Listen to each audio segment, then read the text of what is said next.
호세아 10장은 이제 예언자의 회상으로 시작됩니다. 이 호세아서 서론에서 말씀드렸던 것처럼 호세아는 북이스라엘에서 활동했던 사람입니다.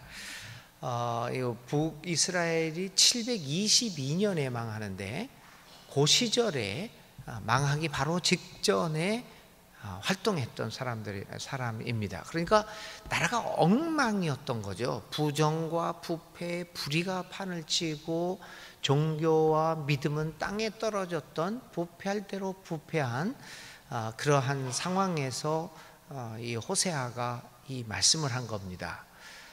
그런데 이제 오늘 이 10장에는 그 옛날의 이야기들 한번 회상하면서 이 오늘의 말씀을 시작합니다. 특별히 성전 건축에 관한 것들을 이야기합니다. 1절부터 4절에 이 성전 건축에 대하여 이렇게 이제 이야기를 합니다. 10장 1절에 이렇게 표현을 하죠. 이스라엘을 열매 맺는 무성한 포도나무다, 이렇게 이야기를 합니다. 그러니까 이 10장이 이렇게 처음에 시작되는 이스라엘은 열매 맺는 무성한 포도나무다, 이렇게 이야기를 하니까 이 10장은 굉장히 좋은 이야기겠구나, 이런 생각을 하는데 회상을 하는 겁니다. 이 묘사는 아마도 북이스라엘에서 가장 번영을 이루었다라고 하는 여로보암 2세 때의 이야기를 회상을 하고 있는 겁니다. 그러니까 기원전 790년부터 740년 동안의 50년 동안의 세월입니다. 그러니까 이제 이스라엘로 이제 남북 유다가 이제 헤어진 지 서로 갈라진 지 한 150년 정도가 흘렀을 때입니다. 그러니까 북이스라엘은 굉장히 번영을 하고 있었습니다. 여로보암 2세 때. 그래서 이스라엘의 황금기를 돌아보고 있고, 이 시기에는 국가 경제가 상승 곡선을 이뤘던 시절입니다. 경제 생산은 늘어나고 안정되었고, 화폐도 안정되고, 모든 경제 사회가 안정과 번영을 이루던 시절이었습니다. 따라서 종교적으로도 가장 안정된 시기였습니다. 제사장 계급을 비롯한 종교 상류층들이 호황을 누리면서 마음껏 힘을 자랑하던 시절이었습니다. 그래서 제사장들을 비롯한 이 종교 상류층들은 예배 장소를 늘리기 시작했습니다. 그러니까 성전 건축을 막 하기 시작했던 것이죠. 그것도 화려하게. 그리고 종교적 제의의 수를 늘려갑니다. 이게 주상이라는 게 기둥이라는 것을 이야기한 건데요. 여기서 주상이 이제 주상을 허시리라, 그 땅에 번영할수록 주상을 아름답게 했다. 이게 기둥을 막 세워가면서 거기에 따라서 이 제의들을 제사하는 방식을 매우 화려하게 만들어 갔습니다. 종교가 부흥을 하니까 그렇게 된 거죠. 호세아는 이렇게 이제 성전 건축 자체를 비판하고 있습니다. 열매가 무성한 포도 덩굴이었는데 열매가 많이 맺힐수록 제단도 많이 만들고 토지의 수확이 많을수록 돌기둥도 많이 깎아 세웠다라고 하면서 이 번성기의 제의를 확장하는 것을 비난합니다. 이 성전 건축 자체를 비난한 것만은 아니고, 왜냐하면 이런 지나친 성전 건축으로 말미암아 백성들의 삶이 어려워진 것을 이제 비판합니다. 그러나 두 번째는 이 성전 건축을 넘어서서 그들의 성전 건축의 의도를 비판하고 있습니다. 2절과 4절입니다. 그들의 마음이 거짓으로 차 있으니 이제는 그들이 죄값을 받는다. 그러니까 이제 거짓된 의도로 이렇게 성전을 막 늘려가고 제의를 화려하게 하고 하니까 거기에 대한 이야기죠. 그러니까 결과적으로 어떻게 되냐면 하나님이 그들의 제단을 파괴하시고 돌기둥들을 부술 것이다. 포도나무에 수확이 많고 이렇게 토지에 수확이 많으니까 사람들이 그냥 성전을 확 만들고 돌기둥도 막 세웠는데, 아니 그것들을 허무시켰다고 하는 겁니다. 4절에는 그들은 빈 약속이나 일삼고 거짓 맹세나 하며 쓸모없는 언약이나 맺는다. 그러므로 밭 일항에 도단한 독초처럼 불이 가퍼진다. 이 종교가 화려함을 추구하고 성전 건축과 제2의 화려함에 몰두하게 되면 어떤 결과가 나타나면 독초처럼 불이가 퍼진다는 겁니다. 종교의 본질을, 믿음의 본질을 잃어버리고 겉으로 드러나는 그런 화려한 업적에 이렇게 몰리다 보니까 그 사회가 어떻게 됩니까? 불의한 사회가 됩니다. 왜냐하면 종교는 이러한 비본질적인 문제에 매달리는 것이 아니라 믿음을 가지고 그 사회에 비판적 역할을 해야 하기 때문입니다. 그런데 그것이 아니라 사회가 발전하니까 우리도 같이 이러한 물질의 번영을 이루자, 이러다 보니까 그 사회에 독초처럼 불의가 번지는 것을 막을 수가 없습니다. 호세아는 이렇게 하나님이 성전 건축을 이렇게 잘한 노력을 인정하지 않을 수도 있음을 경고합니다. 우리는 성전을 화려하게 하고 하나님 앞에 좋은 것을 바쳤다, 이렇게 이야기할 수도 있지만 호세아는 이렇게 얘기하는 겁니다. 그것이 우리가 정말 헌신을 했고, 그렇죠, 교회를 짓는데 얼마나 우리가 많은 사람들이 헌신을 합니까? 정말 가난한 사람부터 시작해서 벽돌 하나도 하려고 얼마나 헌신합니까? 그런데 무서운 이야기는 호세아는 여러분들의 그 노력을 하나님이 인정하지 않을 수도 있다. 왜냐하면 잘못된 헌신이 될 수도 있기 때문이라는 겁니다. 참 이게 이러니까 우리가 속상한 거죠. 우리가 열심히 했는데 왜 하나님이 인정 안 하느냐? 그건 예수님도 분명히 얘기했죠. 내가 주님의 이름으로 이것도 하고 저것도 하고 열심히 했는데 기껏해야 딱 천국문에 갔더니 예수님이 나는 도대체 너가 누군지를 모른다. 이거 참 억울한 일입니다, 여러분. 정말 억울하지 않겠습니까? 만일에 성전을 건축하는 사람들이 마음이 삐뚤어져 있다면, 거짓으로 차 있다면 하나님은 기뻐하지 않을 것이다. 루터가 이런 이야기를 했어요. 우리는 부지런히 야고보 성당, 엄청나게 큰 성당입니다. 유럽에 있는 성당입니다. 아켄, 로마, 예루살렘 등지를 방문하였고 그쪽에 정말 우리가 상상할 수 없는 엄청난 교회들을 건축했고 무수히 많은 미사를 드렸지만 우리의 이웃에게 관심을 기울이지는 못했다. 이것은 정말 잘못된 것이다. 주께서는 우리에게 교회 건축할 돈을 가지고 가서 그것을 이웃에게 주라고 말씀하신다. 내 이웃을 돌아보나 어떻게 그를 섬길 것인가를 생각하라. 내가 내 이웃을 돌아보는 한 설령 내가 한 번도 주를 위해 교회를 건축하지 않는다 해도 그것은 하나님께 그리 중요한 문제가 아니다.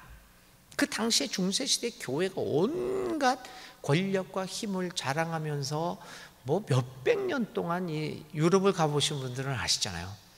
그 성당들이 그 스페인의 바르셀로나에 거룩한 가족이라는 사그라다 파밀리아라고 하는 성당이 있습니다.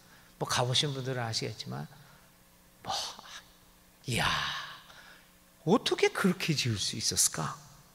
그럴 때에 그렇게 화려하게 성전을 짓고 그럴 때 루터가 이 말을 한 겁니다.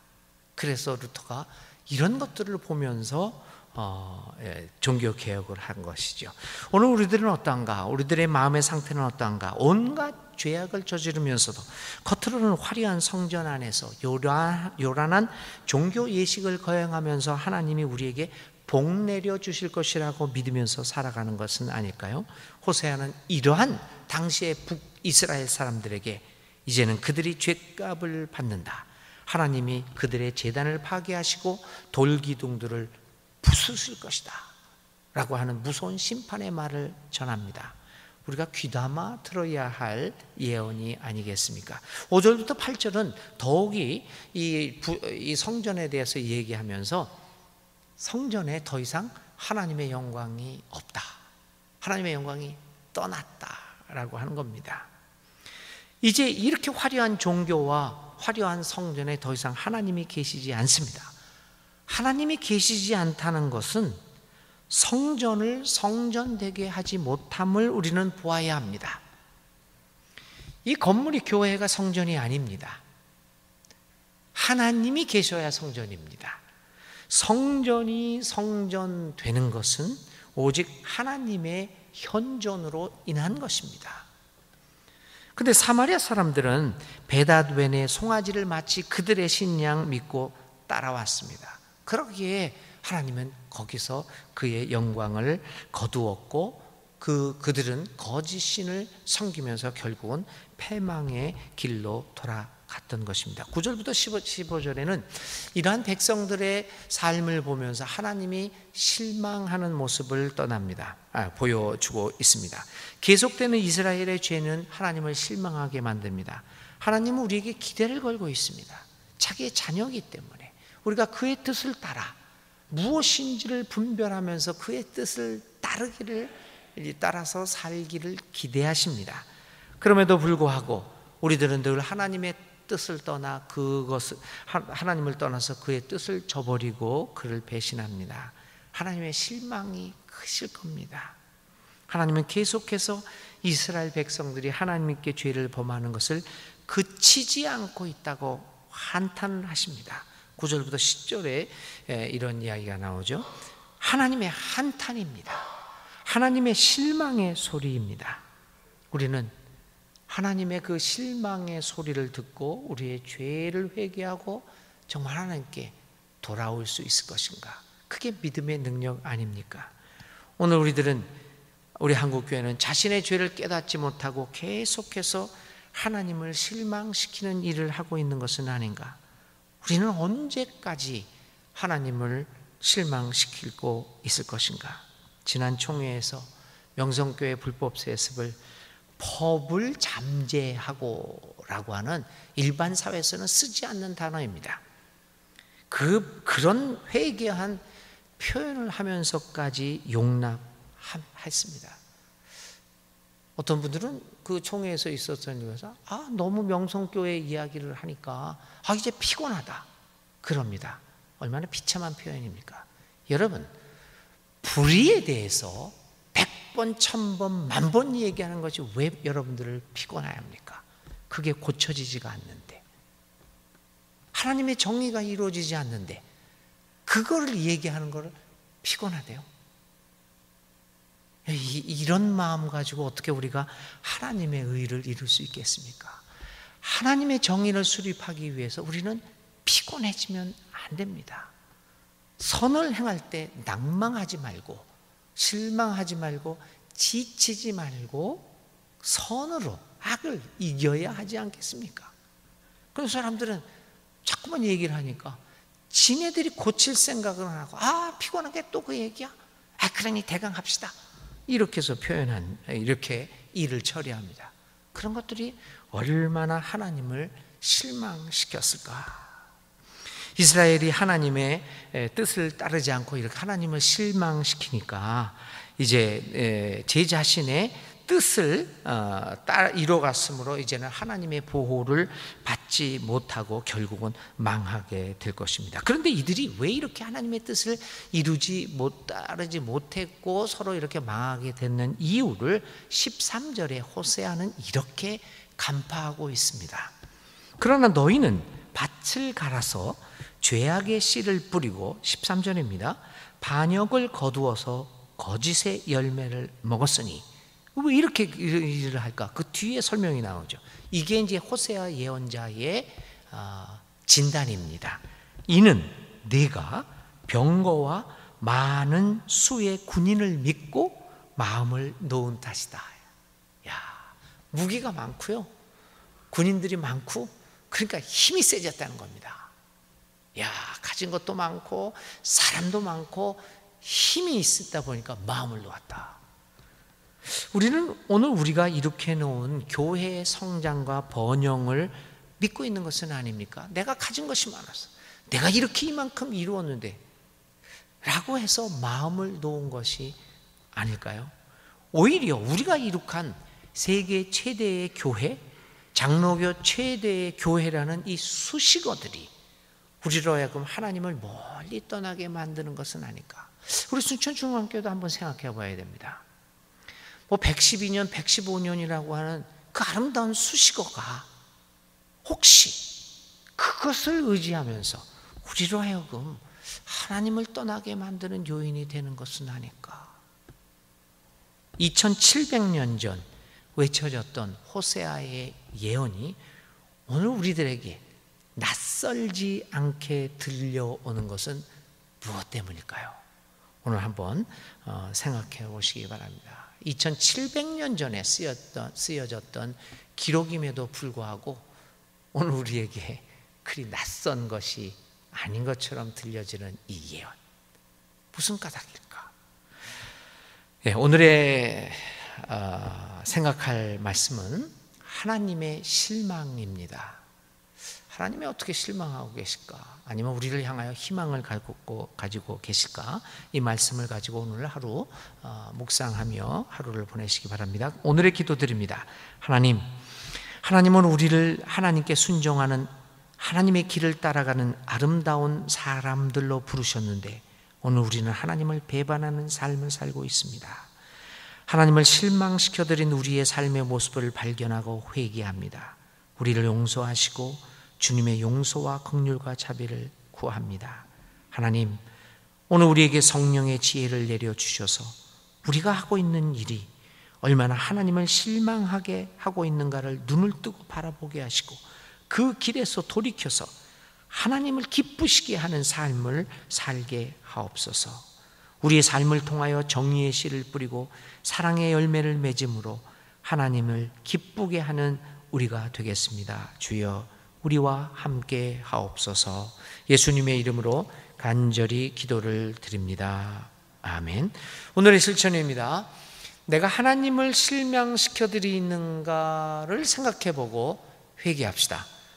두 번째는 여러분들이 생각하셔서 오늘 하나님을 기쁘시게 할 수 있는 여러분 각자 삶 속에서 한 가지만 오늘 실천해 보시기 바랍니다. 주기도문 하겠습니다. 하늘에 계신 우리 아버지, 아버지의 이름을 거룩하게 하시며 아버지의 나라가 오게 하시며 아버지의 뜻이 하늘에서와 같이 땅에서도 이루어지게 하소서. 오늘 우리에게 일용할 양식을 주시고 우리가 우리에게 잘못한 사람을 용서하여 준 것 같이 우리 죄를 용서하여 주시고 우리를 시험에 빠지지 않게 하시고 악에서 구하소서. 나라와 권능과 영광이 영원히 아버지의 것입니다. 아멘. 이제 각자 하나님 앞에 간절히 기도드릴 때 주께서 늘 우리와 함께 하십니다.